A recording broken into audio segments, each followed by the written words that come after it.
Est-ce que vous les connaissez, vous? Alors, nos deux amis, Anthony Ruiz et Clément Younet, sont allés dans la rue, là en bas de chez nous, à votre rencontre pour savoir si vous connaissiez ces faux amis de l'alimentation.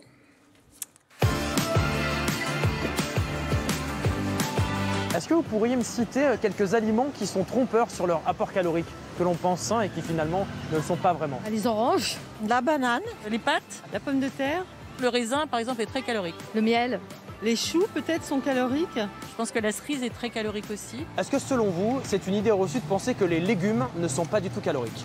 Oui, c'est une idée reçue. Ouais. Ça dépend sur comment ils sont cuisinés. S'ils sont cuisinés avec de l'huile ou du beurre, ils seront caloriques. Vous pensez qu'il y a une vraie différence entre les légumes surgelés et les légumes frais, par exemple? Non, je fais pas une vraie différence. Je pense que les légumes frais sont moins caloriques que les surgelés. Pour moi, c'est la même chose. Parce que dans les surgelés, je pense qu'il y a des additifs, voire du sucre. Est-ce que vous avez une petite astuce pour éviter de manger le plus gras et le plus calorique possible? Soit de les cuire à la vapeur, soit les manger, les consommer crus. Plus c'est cru et donc ferme et meilleur c'est pour la santé, pour moi. On a tendance à penser de certains aliments qu'ils sont sains, peu caloriques et bénéfiques pour notre santé. Et pourtant, William, ils sont ce que l'on appelle des faux amis. Alors justement, lesquels sont-ils? Et surtout, en quoi sont-ils trompeurs? Mais là, Anthony, il était devant une école de diététicienne parce qu'elles n'étaient pas loin. Bon, alors à la rentrée, par exemple, bon, les enfants, c'est fini les vacances, on est un peu pressé, voilà, on fait n'importe quoi dans ses choix alimentaires et dans la précipitation et on ne choisit pas les meilleurs. Alors, allons-y maintenant. Mais en fait, c'est vrai que la rentrée, ça permet de nous remettre en question, de se dire qu'on va peut-être pouvoir changer nos choix alimentaires, de bien faire, mais en même temps, il faut faire plaisir à toute la famille. On essaye de faire simple, on ne sait pas forcément ce qu'on a mis dans notre assiette. Donc aujourd'hui, effectivement, je vais vous parler de faux amis, d'aliments qui nous paraissent pas trop caloriques, mais qui le sont en fait. Et donc ça va être les poêlées de légumes surgelés, les poêlées de légumes c'est horrible. Attendez. Les fruits exotiques, suspense un petit peu. Les fruits exotiques, la purée, les sushis, les olives, voilà. Les olives, je m'en doutais un peu. Surtout quand on en mange 30 comme moi, mais c'est le reste. Alors, on va recommencer. Qu'est-ce que vous faites? Les poêlées de légumes, mais surgelés, c'est peut-être ça le problème? Et surtout cuisinés. Voilà, par exemple, là, j'ai une ratatouille cuisinée. Voilà, vous voyez ça, vous dites c'est génial, c'est hyper pratique. Alors, surtout pratique. Oui. On l'ouvre, on le met dans la poêle, c'est déjà assaisonné, c'est plutôt bon. J'ai pas besoin de rajouter de l'huile. Pas besoin de rajouter de l'huile. Ce sont des légumes. Ce sont des légumes, donc c'est bon pour la santé. Eh bien, fausse bonne idée.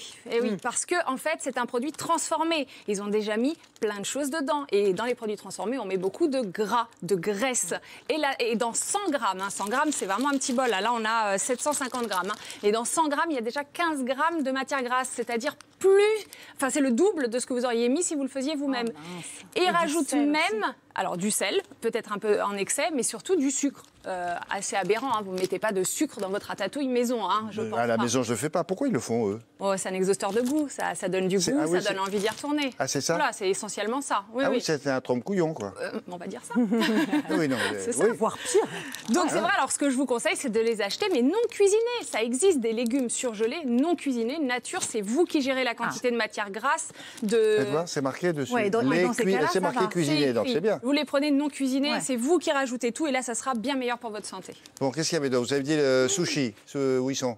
Ils sont là. Alors là, on a même des maquis, et je vais vous expliquer pourquoi. Les sushis, alors déjà, c'est les rois, on va dire, de la vente à emporter. On est à peu près 22% à consommer chaque mois. On se dit, c'est quoi? C'est du riz, du poisson cru, un peu de crudité, tout va bien. Sauf que si on prend, par exemple, des maquis californiens, eux, c'est du riz, c'est une bouchée de riz avec de la crudité, effectivement, du poisson cru, la petite algue, mais aussi de la mayonnaise. Alors attention à votre choix, le maquis californien, on le prend souvent. Je ne sais pas si... Si, voilà. moi, je suis beaucoup de mayonnaise. Les panneaux. Bon, du coup, je vais donner des chiffres. Si vous allez dans un fast-food et que vous prenez un petit hamburger avec une petite frite, c'est déjà 700 calories. Et bien là, pour 10 maquis californiens, vous êtes à 800 calories. Attention. Et je ne parle même pas de la sauce soja qui est salée, qui n'est pas très bonne pour la santé. Donc ça, à consommer pour ce type-là, avec modération. Bien Ou alors on les mange, mais sans la mayonnaise. Mais il faut bien les choisir. C'est ça. C'est ça. Bon, voilà, pour Maquis, il s'en est pris une aussi. Alors là, le truc aussi, la purée de pommes de terre, qu'est-ce qu'elle a? La purée de pommes de terre, elle est belle, c'est souvenir de notre enfance, les enfants adorent ça, c'est onctueux, tout va bien. On sait, je donne une petite définition avant, que c'est composé d'amidon, c'est un féculent comme les pâtes et le riz. Et l'amidon qui est dedans, c'est quoi? C'est du sucre. Alors pourquoi je vous dis tout ça? Explication. La purée, c'est quoi? C'est une pomme de terre qu'on a écrasée. Oui. Et quand on l'a écrasée, on a cassé cette structure de sucre, en fait, qui va faire que le sucre va pénétrer très rapidement dans votre corps. Et comme je l'ai déjà dit dans plusieurs émissions, plus le sucre rentre rapidement dans votre organisme, plus ça va descendre rapidement. Vous allez avoir des fringales, qui vont vous forcer à grignoter. Donc ça ne cale pas beaucoup. Et donc encore on pire mange sa avec les purée, frites. on est satisfait, c'est bon, c'est pas dangereux. Sauf que ça vous entraîne à remanger un peu plus. C'est ça. Il vaut mieux, dans ce cas, prendre la pomme de terre cuite vapeur ou en robe des champs. Là, ça n'a pas cassé les chaînes de sucre, ça va beaucoup plus vous caler. Et si vous la mangez froide, c'est encore mieux, dans une salade. Une purée froide. Non, pas une là, purée faut peut-être froide, pas des abuser petites non plus. pommes de terre coupées en dés pour faire une petite salade. salade de pommes de terre. Mais oui, Ah ouais, ça, c'est là, bon. c'est top. Ça, c'est bon. Vous voulez dire quelque chose? Bah non, je voulais savoir si c'était pareil avec les pommes de terre sautées, des choses comme ça. Non, c'est vraiment spécifique Alors, à la purée. mais quand elles sont les pommes de terre frites, par contre, c'est pareil. Hein. C'est Bon. le même. Alors, vous avez parlé de fruits exotiques, il y en a quelques-uns là-bas. Qu'est-ce qu'il y a Il y en qui a ne va pas là? quelques-uns. Alors eux, ils sont bons, ils ont un bon goût, on a l'impression de prolonger La l'été. mangue. Alors j'en ai mis quelques-uns, le problème c'est que c'est très très sucré. Alors le sucre, on en a besoin, on est bien d'accord, mais pas en excès. Donc attention, je vous donne des chiffres. Par exemple, lorsque l'on mange 5 litchis ou une banane, c'est l'équivalent, c'est comme si vous croquiez 4 carrés de sucre. Si vous prenez une part d'ananas, vous prenez un kiwi ou une demi-mangue, Oui, là un kiwi.